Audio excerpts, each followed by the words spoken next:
back to my channel, Charmy here. Ang video ko ngayon is ito yung sinasabi ko dun sa last video ko na pinablish ko August 2, pero yung video na yun ginawa ko siya July 29 ng gabi. Ito yung Skin Magical Rejuvenating Set number 3. Yung last na kit na ginamit ko nung July 29, kit 1, yun yung pinaka last na gamit ko ng toner ng set. Ngayon, sinabi ko sa video na yon kung ano yung sunod na gagamitin ko. Kung napanood nyo yung product review ko ng Skin Magical Rejuvenating 3, hindi ko siya ginamit, binuksan ko lang siya, pinakita ko sa inyo kung ano yung itsura ng kit 3, yung box niya, yung packaging niya, yung cream, kung ano yung kasama, kung ano yung itsura ng sabon. Kung napanood yung review ko na yon, makikita nyo doon yung mga cream, yung itsura ng sabon nandun. Ngayon, dahil ano tayo ngayon, check ko muna, August 8 na tayo ngayon, July 29 ako last nag-toner, so August 8 na tayo ngayon. Gusto ko pa rin siguraduhin sa kalendaryo para ma-sure ako, kasi sabi ko nga diba 1 to 2 weeks akong magpapahinga sa face ko. And wait lang, katignan ko sa cellphone ko. 29. Bibilang ako. 1, 2, 3, 4, 5, 6, 7, 8, 9, 10, 11, 12, 13, 14. Pwede na. Pag 15 days ko nang pinapahinga yung skin ko sa mukha. Ngayon, ready na akong gamitin ang Skin Magical Rejuvenating Set number 3. Siguro naman napanood nyo na yung ano ko, diba, yung review ko nito. Sa mga hindi po nakakapanood, check nyo po yung video ko na yun. Ilalagay ko na lang yung link sa description ng yung video nito. Ngayon, diba ang sabon nito, rejuvenating, kojic acid dipalmitate soap. Na ano ko na yun, nasubukan ko na siya ng siguro mga 2 gabi. And, hindi ko siya gusto. Parang nangangati yung mukha ko doon. Hindi, hiyang ako sa kojic soap. Pero yung kojic soap with dipalmitate, hindi siya sa mukha ko. Ganun ako. Susubukan mo na kita, monitor ko yung mukha ko ng isang araw. Medyo okay. Habang tumataga, parang feeling ko nangangati yung mukha ko. Tapos yung pangalawang araw, ganun ulit. Sabi ko, wala naman pag ibang ginamit. Ang ginamit ko lang yung sabon na kojic, sabon ng Rejuvenating 3 na kojic dipalmitate soap. So hindi ko na siya ginamit sa mukha ko. Ang ginawa ko doon, pinangsabon ko na lang sa katawan ko yung sabon na yun. Pasensya na kayo sa ingay kasi naka-AC ako ngayon. Tapos ano oras na ba? Check ko lang, 12:02 na madaling araw. Ito yung perfect na mag-film kasi walang maingay. Adjust ako sa kurtina niyan, sa bintana na yung kusina yan. May nagluluto, maingay, mga aso, nagtatahulan. Kaya ngayon ko naisipan. Kahit inaantok ako, push pa rin. Kasi wala talaga akong ginagamit sa mukha ko. Sabon lang, sa umaga, soap, tapos sa gabi, bago matulog, foaming wash yung ginagamit ko. Dahil magkakaroon ako ng pimple sa ilong, pero maliit lang siya. Hindi ako mapimples, nagkaka-pimples lang ako pag meron ako, o magkakaroon na ako. Ngayon, ito yung first night na gagamitin ko yung Rejuvenating 3. Tapos, yung sabon na hindi ko na ginagamit. Rejuvenating 3. Ayan. Ito. Hindi pa siya nabuksan kasi diba dun sa video ko na ginawa ko to, hindi ko binuksan. Ito yung parang may plastic pa din to eh. Rejuvenating Facial Toner number 3, Whitening Age Defying, 60 ml, water, ethyl alcohol, glycerin, propylene, lactic acid. Nakalagay din dito, ang kagandahan sa Skin Magical, no hydroquinone, no mercury, no animal fat, no harmful ingredients. Search nyo yung effect or side effect ng hydroquinone sa skin natin. Hydroquinone kasi itong Skin Magical eh.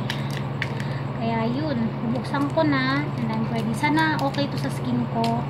Lord, please lang, maawa ka. Sana maging okay siya sa skin ko talaga. Kasi kung hindi, iisap ko naman. Babalik ako dun sa 1, diba?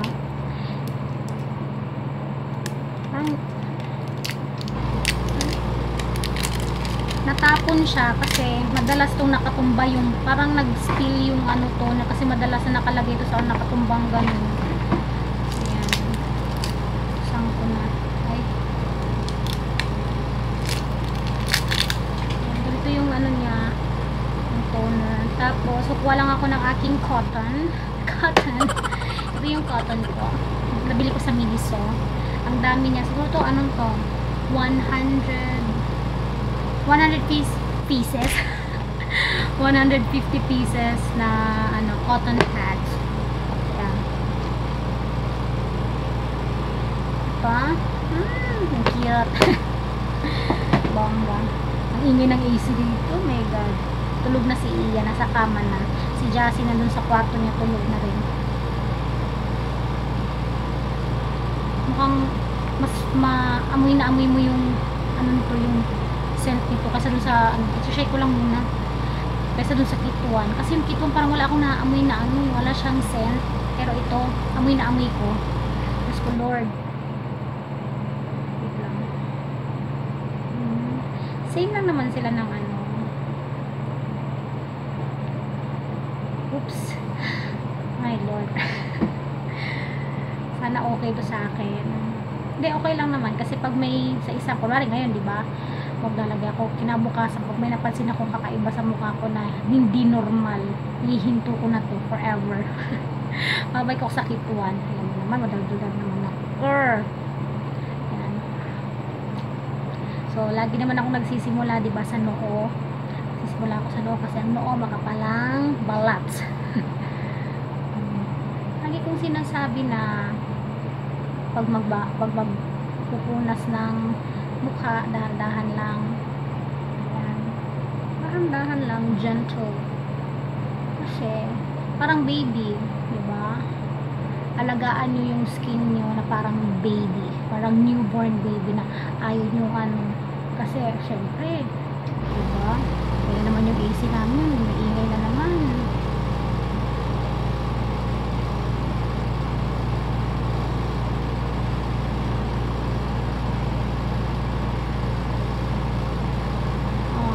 May iba na gumagamit ng kituan, nagpupunas ng leeg, pero namumula, nagpapanta, nagkaka-rashes.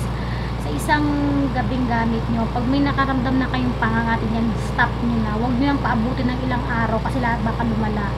Pero sa akin kasi hindi eh. Ewan ko lang sa number 3 ha, kung anong effect niya. So, itatry ko sa leeg ko. Burn.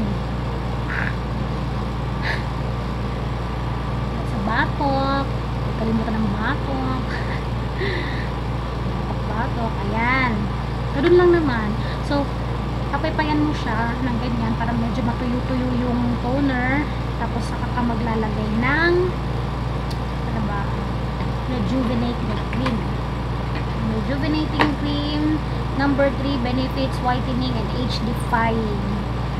Ang sunblock ng Rejuvenating 3, ang sunblock ng Rejuvenating 3 gel type siya, and masanay ako sa cream na sunblock.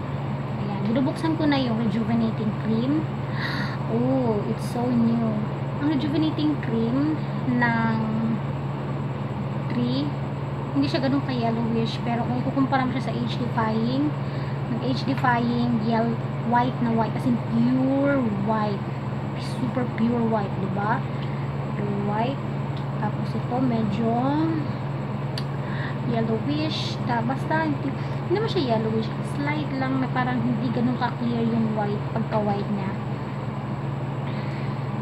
Ayan. Ito yung sobra dun sa ano, ito yung gagamitin ko sa face ko. Na naman ako, dot muna tayo dyan, dot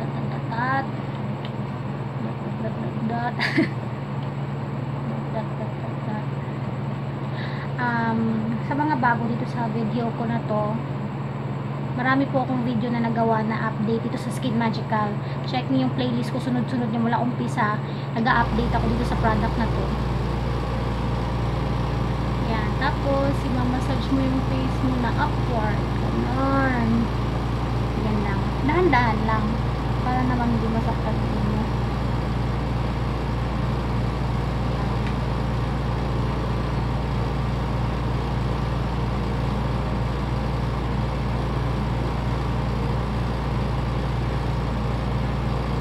tao ko ito sa ano.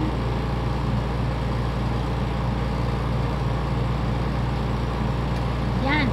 Diba, konti lang nilalagay ko para hindi maano. Yan, tapos leeg. Tapos leeg, lagay mo sa bato. Konti-konti lang talaga, huwag masyadong madamihan. Yung iba, yung isang set, umaabot lang ng 2 weeks. Grabe. Paano ba, gaano ba kadaming nilalagay yung toner? Konti-konti lang. Ano, kasi sa akin talaga yung isang set ko, umaabot yun ng isang buwan. Diba, ang tipid, 250 pesos sa isang set. Eh, ano na, pag ikaw, pag na-try nyo to, tas nahiyang ka, talaga masasabi mo maganda talaga ang effect. May nagsasabi na, may nag-message sa akin na, sis, may nagsabi sa akin hindi daw maganda ang Skin Magical. Totoo ba? Siguro yung nagsabi, nag-try siya, tapos hindi nag-work sa skin niya, hindi siya nahiyang, sasabihin niya talagang hindi maganda. Kung nahiyang sa kanya, tapos, di ba, maganda yung effect, sasabihin niya sa'yo na maganda. Naroon lang naman yun eh. Hiyangan kasi, hindi naman ibig sabihin hiyang sa akin. Kasi di man tayo pareho ng skin, di ba? Yun lang naman. Tapos, medyo tuyo-tuyo na yung ito yung feeling pag naglalagay ka ng rejuvenating cream. Parang pawisin yung itsura ng mukha mo. Ito na, lalagyan ko na siya ng age-defying collagen cream. Yan. May amoy siya. Amoy pulbo na Johnson & Johnson. Age-defying. Ayan, konti-konti lang. Kasi may spread mo naman yun eh. Yan pa. Ganyan. Dito. Yan. Tapos gentle lang. May iba baka naman pag nagpahid kayo ng toner, masyadong kuskus na kuskus. Madalas nagkakasugat dito. Dito madalas nagkakasugat. Kaya dahan-dahan talaga. Napaka-gentle lang. Okay? Yan. Lagi kong sinasabi kay Jerome, hindi ako nagpapaganda para sa ibang tao. Inaalagaan ko lang yung sarili ko kasi ako naman na mag-benefit noon. Kailan ko aalagaan ng skin ko? Pag matanda na ako? Diba, life is too short. Ngayon pa lang, habang bata ka pa, simulan mo na. Kasi habang nagkaka-age ka, diba na, kung sa akin, managtatalang taon ka na, 34 years old. 34, akala ko 27 ka lang. Binola pa ako. Hindi, mukha daw akong hindi 34. Siguro nasa tao din yun kung gusto mo. Hindi ibig sabihin na mami na tayo, tapos nasa bahay lang. Ganun na lang. Mami na lang tayo. Walang problema, gagawin natin yung trabaho natin bilang mami. Yung responsibilidad natin bilang nanay, alagaan ng mga anak, alagaan ng asawa. Alam mo yun? Pero syempre, magbigay ka din ng para sa sarili mo. Diba? Alagaan mo yung sarili mo. Yung huwag ka masyadong kain ng kainan. Diba? Basta may, alam mo yung gusto kong i-share sa inyo. Kasi life is too short. Kailangan mong i-enjoy ang araw na dumadaan sa'yo na feeling, alam mo yung confident ka sa'yo mo na maganda ka. Lahat naman tayo maganda eh. Pero nasa tao yung kung paano niya i-enhance yung kagandahan na binigay sa kanya ni Lord. Diba? Bongga na naman ako. Ayan na naman ako eh. Ayun, nakalagay na ako ng age-defying collagen cream. Ayun na, medyo, dito talaga banda eh. Dito sa may upper lip ko. Nagpapawis. Ayan. So, ayan na yung face ko. O, diba? Wala akong kilay ngayon. Pero yung kilay ko, hindi pantay. Wala akong kilay. Ano lang, nag-dip-tint lang ako para hindi ako mukhang pusyaw. Yung, ano mo yung kaputla sa video. Tapos, wala akong liquid eyeliner. Wala akong false eyelashes. Yun lang naman ang ano ko dito. Hindi naman siya mahapde. Sa ngayon sa unang gabi ko, hindi siya mahapde. Wala. Ewan ko lang sa susunod na araw. Hindi ko alam kung magbabalat ba siya. Or basta yun. Basta update ko kayo, okay? Yun lang naman ang isi-share ko sa inyo. Sa inyo. sa gabing ito or sa video na to. At sana nakatulong na naman tong video ko sa inyo. At sana na-inspire ko na naman kayo sa mga sinasabi ko kanina. Diba? Yun lang naman ang isi-share ko sa inyo. Yun lang. And thanks for watching. Gabi na. Natulog na ako kasi maaga pa ako bukas. Maaga akong gising. Mag-iinit pa ako ng tubig. Ayusin ko pa yung breakfast kasi papasok ng 2 kong anak sa school. Yun lang. Thanks for watching guys. See you on my next video. Bye! Hindi na ako magpa-flying kiss. May cream yung kamay ko.